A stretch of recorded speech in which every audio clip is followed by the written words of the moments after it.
Magandang hapon, Pilipinas. Narito ang latest sa lagay ng panahon.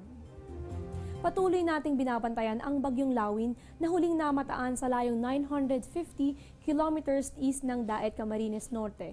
Ito ay may lakas ng hangin aabot ng 185 kilometers per hour at pagbugsong papalo ng 230 kilometers per hour. Ito ay kumikilos sa bilis na 25 kilometers per hour sa direksyong pa-west-northwest. Kaugnay nito, asahan ang moderate to heavy rains na nasasakupan nitong 650 kilometer diameter nitong Bagyong Lawin. Kabilang na dito ang northern at central Luzon. Ayon sa Pag-asa, ito ay inaasahan pang lumakas at maaaring ma-develop sa isang super typhoon bago ito mag-landfall dito sa Cagayan area sa Miyerkules ng gabi o Huwebes ng madaling araw.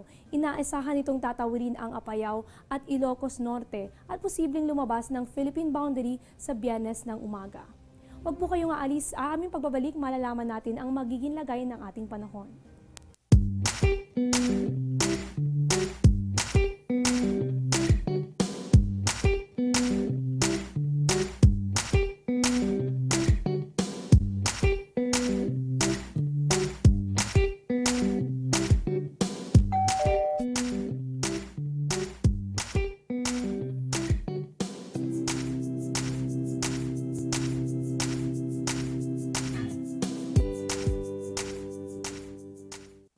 Dahil sa mga kaulapan dito sa bahagi ng Mindanao, magdadala ito ng mahina hanggang katamtamang pag-ulan at pagkidlat-pakulog dito sa Davao Region hanggang sa Soc-Sargen. Samantala dito sa Metro Manila at natitirang bahagi ng bansa, makakaranas pa rin ng good weather condition ngunit may mga tsansa pa rin ng mga isolated rain showers or thunderstorms. Sa lagay ng ating karagatan, nakataas ang gale warning sa northern at western seaboards ng Northern Luzon, gayon din ang western seaboards ng Central Luzon, kasama ang eastern seaboards nito, Visayas.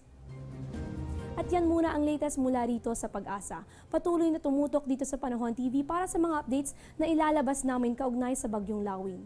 Ito ang Panahon TV kung saan walang pinipiling panahon ang pagbibigay impormasyon. Ako po si Eunice Suntayas, mag-ingat kayo at magandang hapon.